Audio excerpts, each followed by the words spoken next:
নমস্কাৰ, আপোনালোকে চাই আছে দ্য ছ'চিয়েল ভিজন। মোৰ লগত এগৰাকী অতিথি আছে, যিগৰাকী ব্যক্তিয়ে ৰাজনৈতিক প্ৰেক্ষাপটত কথা পাতিব। এগৰাকী মাৰোৱাৰী সম্প্ৰদায়ৰ ব্যক্তি, ৰাজেশ পাণ্ডিয়া। আপুনি এই কথাৰে আৰম্ভ কৰকচোন। অসমত এইবাৰ গৌৰৱ গগৈ কি মুখ্যমন্ত্ৰী হ'ব? আপুনি যোনটো কথা সুধিলে যে এইবাৰ মুখ্যমন্ত্ৰী হ'ব, চাওক গৌৰৱ গগৈৰ destiny is destined to be a CM of Assam. আৰু মুখ্যমন্ত্ৰী হ'ব বুলি কৃষ্ণ ইভেন সকলোৱে গম পায়, আৰু তেখেতে মুখ্যমন্ত্ৰী ডেফিনেটলি হ'ব। আৰু হোৱাৰ পাছতো মই আপোনাক কৈ আছোঁ, আজি এইখন আপুনি ৰেকৰ্ডিংটো থ'ব, he will not less than 4 terms একেবাৰে কৰিব। 100% চিয়'ৰ আপুনি চাই থাকক। সাংঘাতিক কথা। তেজপুৰৰ এগৰাকী ব্যক্তি ৰাজেশ পাণ্ডিয়াই কৈছে যে এই ভিডিঅ'টো ৰেকৰ্ডিং কৰি ৰাখক, আৰু গৌৰৱ গগৈয়ে এইবাৰ অসমৰ মুখ্যমন্ত্ৰীৰ আসন অলংকৃত কৰিব, আৰু সেই আসনখনত তেওঁ 4টা টাৰ্ম বহিব এইবুলি কৈছে। ডেফিনেটলি ঠিক আছে, এই কথাখিনি আমি ৰেকৰ্ডিং কৰি ৰাখোঁ। এতিয়া আমি আহিলোঁ ৰাজেশ পাণ্ডিয়াৰ পৰিচয়লৈ। তেখেত এগৰাকী সমাজসেৱী, তেজপুৰৰ সমাজসেৱী ব্যক্তি, য'ত জ্যোতিপ্ৰসাদ আগৰৱালাৰ জন্ম হৈছিল, সেই তেজপুৰৰ এগৰাকী মাৰোৱাৰী সন্তান। আৰু তেওঁ অলপ আগতে মই কথা পাতোঁতে তেখেতে কৈছে, মই হাড়ে হিমজুৱে অসমীয়া। সেই জ্যোতিপ্ৰসাদে যি সপোন দেখিছিলে অসমত, সেই সপোনটোৰ সাকাৰ ৰূপ বিজেপিয়ে দিব নোৱাৰিব নেকি? ক'ত পাৰিব? আপুনি চাওক, জ্যোতিপ্ৰসাদ দেৱৰ তেখেতৰ যিখিনি অৰিহণা আছে, আৰু মই আপোনাক সৌভাগ্যক্ৰমে জনাওঁ যে মই তেখেতৰ নাতি জোঁৱাইকে হয়। খুব ভাল কথা, নাতি জোঁৱাই। তেতিয়া আপুনি চাওক, আমাৰ জ্যোতিপ্ৰসাদৰ যিখিনি সাংস্কৃতিক দিশত যিখিনি অৰিহণা আছে, আপুনি বেছি নালাগে, জোনাকী হল স্থিতি চাওক আপুনি। সেইটোতো আহি পেলাই কৈছিলে জোনাকী হল আমাক বনাম, প্ৰথম চিনেমা হল গোটেই অসমৰ। ইয়াত বনাবলৈ কি ইয়াত ফাণ্ডৰ প্ৰব্লেম আছে নেকি? চাওক, সেইটো আপুনি খনো দেখি পাই আছে। এটা মানে আমাৰ এটা মিউজিয়াম টাইপ কিবা এটা হ'ব লাগিছিলে। শেহতীয়াকৈ জুবিন গাৰ্গে ইনিচিয়েটিভ লৈছিলে। খুব দুৰ্ভাগ্যক্ৰম তেখেতে আমাৰ মাজত নাই, এতিয়া হেৰাই গ'ল। কিয় জ্যোতিপ্ৰসাদৰ এই জোনাকী হল, জ্যোতিপ্ৰসাদেই নহয়, ইয়াতে বিষ্ণু ৰাভাৰো স্মৃতি বিজড়িত হৈ আছে। আৰু বিষ্ণুপ্ৰসাদ ৰাভাৰ সন্তান পৃথ্বীৰাজ ৰাভা 10 বছৰকৈ তেজপুৰৰ শাসন কৰিলে। এইবোৰ কথা আপোনালোকে ক'ব নোৱাৰিলে? আমিতো ৰিপিটেডলি কৈ আছো। আপুনি আপোনাৰ জ্যেষ্ঠ সাংবাদিক আমাৰ মনোজ বৰা ডাঙৰীয়া তাত প্ৰতিবাদো কৰিছিলে, তাত বহিছিলে আসনত, আমিও গৈছিলো তাত বহি পেলাই। গুৰুত্ব নাই। ক'ত গুৰুত্ব আছে? আৰু দেখি আপুনি এতিয়া গ'লে এতিয়া চাব পাৰিম না, তাত দেখা আছে, জল পট ওলাই যাব বস্তু। হয় দৰ্শকসকল, ৰাজেশ পাণ্ডিয়া আচলতে শোণিতপুৰ জিলা কংগ্ৰেছৰ সাংগঠনিক সাধাৰণ সম্পাদক, আৰু অসম প্ৰদেশ কংগ্ৰেছৰ তেখেত কেন্দ্ৰীয় সমিতিৰ এগৰাকী সদস্য। আৰু অলকনাথক এইবাৰ তেজপুৰত ৰাইজৰ দলৰ প্ৰাৰ্থী। কিন্তু আপোনালোকে এলায়েন্সত লৈ এতিয়া এইবাৰ যুঁজ কৰিম বুলি ঘূৰি ফুৰিছে। কি হ'ব পাৰে? অলকনাথ 100% জয় আমাৰ। চাওক, যিখিনি এইবাৰ আমাৰ কেন্দ্ৰীয় নেতৃত্ব AICC আৰু APCC যিখিনি টিকেট বিতৰণ কৰিছে, সেইখিনি এনেকা টিকেটটোৰ এইবাৰ চিৰিয়াছলি পাৰ্টীয়ে বহুত আগৰ পৰাই বহুত ছাৰ্ভে চলিলে, থাৰ্ড পাৰ্টীয়ে ছাৰ্ভে কৰিলে। এইটো নহয় যে আমি জিলাৰ পৰা ব্লকৰ পৰা দিলোঁ, এইটো দেখি আছে। তাৰ বাহিৰেও থাৰ্ড পাৰ্টীয়েও ৰিপিটেড ছাৰ্ভে হৈছে মানুহৰ পৰা, কোন এইটো নট অনলি কেণ্ডিডেটৰ ওপৰত, লোকেলাইজ ৰিজনেল এৰিয়াৰ পৰা ইয়াত কাক কোন দলক আমি লৈ পেলাই যদি আগবাঢ়িম, আৰু তাৰপিছত টিম এনালাইচিছ কৰি পেলাই সেই বস্তুবিলাক মিলাইছে। গতিকে 3-4টা পেনেলৰ গৈ পেলাই লিষ্টত, তাৰপিছত সেই প্ৰাৰ্থীবিলাক নিব। আপুনি চাওক, এতিয়া এইবাৰ যেনেকা প্ৰাৰ্থী আপোনাৰ নিৰ্বাচন হৈছে, financial backup is not the only consideration for Congress right now. আৰু ৰাহুল গান্ধীয়ে ডাঙৰীয়া কৈছিলে, আমাৰ তাত 2টা ফেক্টৰ যদি আহি যায়, উইনেবিলিটি, লয়েলিটি যদি আহে, ওৱান ইজ উইনেবিলিটি, মানে কেণ্ডিডেটৰ winnability chances, and loyalty. Congress দলে সদায় will take loyalty in the first place. হয়। চ' সেই হিচাপত আমাৰ কেণ্ডিডেটবিলাক লোৱা আছে। সেই হিচাপত আপোনালোকৰ কেণ্ডিডেটবিলাক লোৱা হৈছে, কিন্তু ভোটদাতা ৰাইজ একাংশ ৰাইজক বিজেপিয়ে এই 10টা বছৰত ভোটাৰ্ছ কৰি পেলাইছে, বেনিফিচাৰী ভোটাৰ্ছ। গতিকে সেইটো এটা লক্ষণীয় বিষয় হ'ব। এই ভোটটো কেনেকে কনভাৰ্ট হ'ব, কাৰ কাৰণে মানুহে গৈ আপোনালোকৰ তেজপুৰৰ সমষ্টিৰ বিধায়ক পৃথ্বীৰাজ ৰাভাক ভোট নিদি এলায়েন্সৰ প্ৰাৰ্থী অলকনাথক ভোট দিব, ইয়াৰ কি যুক্তি আছে, কি আছে? মানুহে কিয় এনেকুৱা ধৰণৰ পৰিৱৰ্তন বিচাৰিছে যে আপুনি উৎসাহিত হৈ পেলাই ক'ব পাৰিছে যে গৌৰৱ গগৈক এবাৰ মুখ্যমন্ত্ৰী বনাব অসমৰ? আপুনি যদি মোক অকল তেজপুৰৰ বিষয়ে যদি সুধি আছে, হয়, তেজপুৰ ইজ বেচিকেলি সাংস্কৃতিক নগৰী বুলি আমি কওঁ, ট্ৰেডিশ্যনেল সাংস্কৃতিক নগৰী।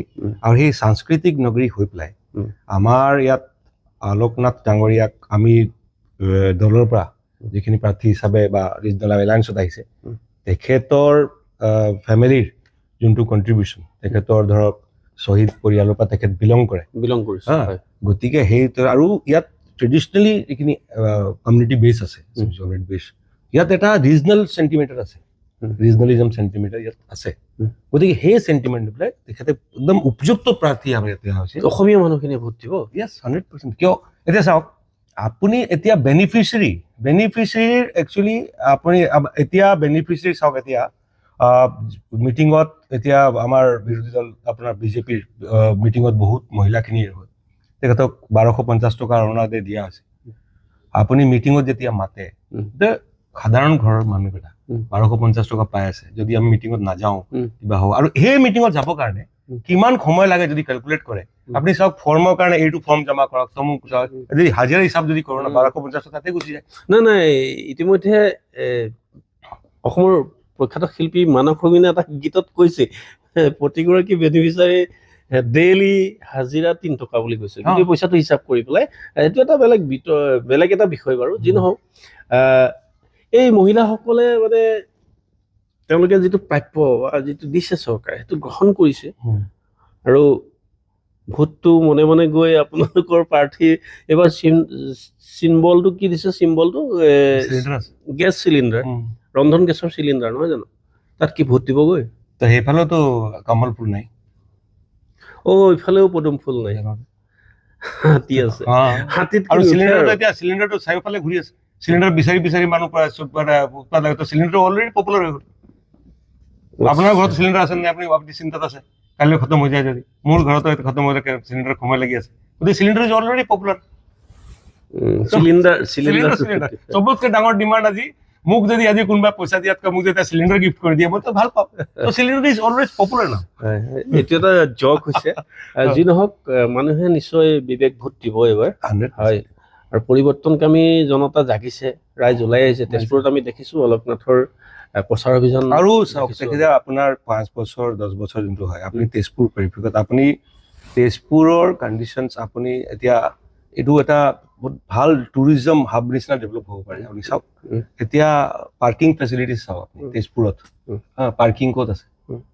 আপুনি ভাল টয়লেটৰ সুবিধা, মানে উন্নয়নৰ কাম বহুত আছে, বিশেষ একো কৰা নাই, বহুত আছে। আপোনালোকৰ যিগৰাকী MLA আছিলে, যিগৰাকী বিধায়ক আছিলে, তেখেতে কৰা নাই। এইটো কথা বিভিন্নজনে ইতিমধ্যে আমাৰ সংবাদ কৈছে। হয়, বিভিন্নজনে কৈছে। এতিয়া কথা হ'ল, শোণিতপুৰ জিলাৰ যিহেতু আপুনি দায়িত্বত আছে সাংগঠনিক সম্পাদক হিচাপে, শোণিতপুৰৰ আন 4টা সমষ্টি, ঢেকীয়াজুলি, বৰচলা, ৰাঙাপাৰা আৰু নদুৱাৰ, আটাইকেইটা সমষ্টিতে আপোনালোকৰ কিন্তু কংগ্ৰেছৰ প্ৰাৰ্থী আছে। 4টা আছে। ৰিপুণ বৰা আছে বৰচলাত, বাটা চোৰাং আছে ঢেকীয়াজুলিত, কৃষ্ণ কমল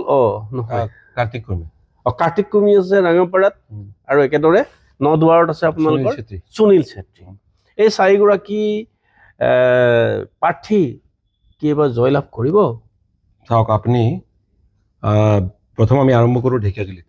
হয়, ঢেকীয়াজুলিত আপোনাৰ যদি ক'বলৈ যায়, একদম নিজৰ একদম ঢেকীয়াজুলিৰ সন্তান বাটা চোৰাং, ঢেকীয়াজুলিৰ সন্তান বাটা চোৰাং আৰু অশোক সিংহাল কিন্তু আপোনালোকৰ প্ৰায় জাতি ভাই হ'ব পাৰে। কিন্তু কথা হ'ল যে আমি এতিয়া নিজৰ এই যে MLA যোনটো হয়, MLA এটা কনষ্টিটুৱেঞ্চিক পুৰা মানে মানে সি ডেভেলপমেণ্ট কাভাৰ কৰে গতিকে মই যদি এতিয়া মই ধৰক বালিপাৰা মোৰ ঘৰ আছে তাত মই জানিম কি প্ৰব্লেম আছে কি নাই আৰু তাৰ মানুহৰ লগত মই উঠি পেলাই ডাঙৰ হৈছোঁ গতিকে যোনটো মোৰ সম্পৰ্ক হ'ব এতিয়া আপোনাৰ হেলিকপ্টাৰ লেণ্ডিং যদি কৰাই দিয়ে আৰু এপ্লাই কৰি আছে গতিকে সেই মানুহবিলাকৰ মাজত সুযোগ নাপালে এতিয়া তেখেতৰ 2 টাৰ্ম হৈ গ'ল এটা টাৰ্ম হ'ল নে দুটা হ'ল গতিকে এণ্টি ইনকম্বেঞ্চি বহুত আছে আপোনালোকে ৰিজাল্টৰ পাছত চাব এণ্টি ইনকাম্বেঞ্চি আছেতো বাটা চোৰাংটো ওলাই আহিলে বিজেপি দলৰ পৰা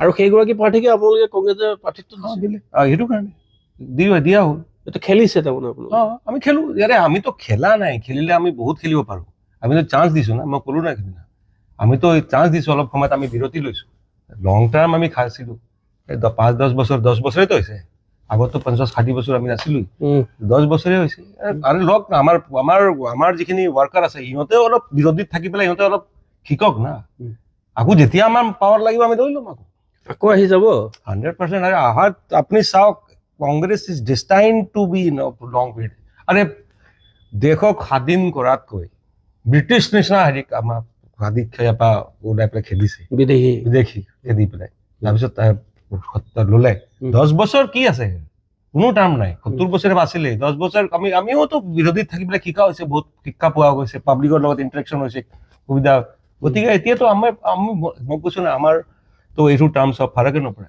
আমাক এতিয়াও লাগে কংগ্ৰেছ গভৰ্ণমেণ্ট নিচিনা আছে নিচিনাই লাগে একো ফিল নহয় কি অৰ্থত ক'লে আপুনি কংগ্ৰেছ চৰকাৰ আছে বুলি ক'লে যে আমি এনেকা লাগে আমি এতিয়াও যিকোনো তাৰমানে কংগ্ৰেছ দলৰ পৰা যোৱা সকলে চৰকাৰ এতিয়াতো মইতো চাওক না এতিয়া যিখিনি মানে দেখিলে মানুহবিলাক আৰে এইটো আমাৰো আছিলে আমাৰতো এনেকা হৈছে যেনেকা আমাৰ এইটো ইউনিভাৰ্চিটি আৰু ইউনিভাৰ্চিটিৰ পৰা পাছ আউট হোৱা কেইটা সিহঁতে চিলেকশ্যন কৰে যে এইটোৰ পৰা আহিছে যেতিয়া মানে কাৰণ কংগ্ৰেছ দলত যদি এজন মানুহ আহে আপুনি চাব যদি আপুনি ভৱিষ্যত যদি কংগ্ৰেছ দলত যোগদান কৰে কৈছোঁ আপুনি দেখিব ইয়াত ৱাৰ্কাৰক ট্ৰেইনিং এনেকা ধুনীয়া আৰু যোন ডেম'ক্ৰেটিক প্ৰিন্সিপাল যোনটো আমাৰ ইয়াত হয় প্ৰত্যেক ৱাৰ্কাৰক নিজৰ স্বাধীন হিচাপে নিজৰ কথা কোৱাৰ কাৰোবাক যদি অসন্তুষ্ট হয় অপেনলি কোৱাৰ যোনটো আমাৰ ইয়াত অপেন আছে সেইটো আপুনি বেলেগ জেগাত নাপাব শেহতীয়াকে দেখোন আপোনালোকৰ এই ডেম'ক্ৰেটিক মানি চলা দলটোৰ মাজৰ পৰা ওলাই গৈছে ভূপেন বৰা গুচি গ'ল প্ৰদ্যুৎ বৰদলৈ গুচি গ'ল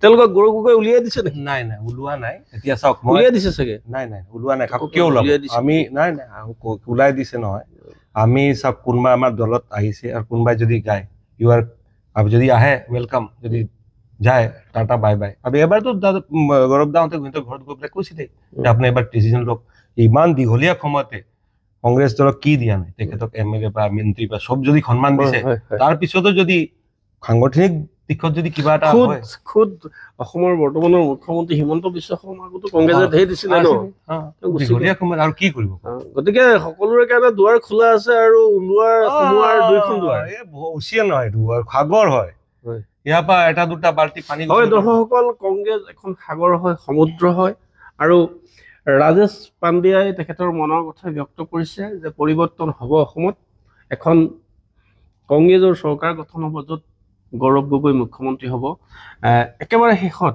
আপুনি মানে খালি শুনক মই এইটোতো ইয়াত হ'ব 29ত আপুনি অন ৰেকৰ্ড ৰাখিব চেণ্ট্ৰেল গভৰ্ণমেণ্টৰ ৰাহুল গান্ধী প্ৰধানমন্ত্ৰী হৈ পেলাই আহি আছে মই কৈ আছো আপোনাক আপুনি এই ৰেকৰ্ডিংটো ৰাখিব মই আপোনাক দেখাই দিব 2029 চনত ৰাহুল গান্ধী হ'ব ভাৰতৰ প্ৰধানমন্ত্ৰী এই এটা সাংঘাতিক ঘোষণা বা ইচ্ছা তেখেতে ব্যক্ত কৰিছে আপুনি খুব সুন্দৰকৈ কথাখিনি কৈছে আপোনালোকৰ দলৰ সপক্ষে ক'ব লাগিব শেষত আপোনাক এটা সুবিধা দিছোঁ মই ছ'চিয়েল ভিজনৰ জৰিয়তে আপোনাৰ যিখিনি কৰ্মকৰ্তা আছে কাৰ্যকৰ্তা আছে আপোনালোকৰ সমগ্ৰ শোণিতপুৰ জিলাখনত তেখেতসকলৰ প্ৰতি শেহতীয়াকৈ যিহেতু অহা 9 এপ্ৰিলত নিৰ্বাচন হ'বলৈ গৈ আছে গতিকে সেই নিৰ্বাচনৰ কাৰণে তেওঁলোকে কি ধৰণে আগবাঢ়িব কি ধৰণেৰে তেওঁলোকে নিজৰ কামখিনিক আগুৱাই নি পেলাই এই যিটো আপুনি আজি এটা সাংঘাতিক বিস্ফোৰণ কৰিছে বুলি ক'ব লাগিব আপুনি যিটো এটা খুব ইচ্ছা প্ৰকাশ কৰিছে সেই ইচ্ছাটো যাতে পৰিপূৰ্ণ হয়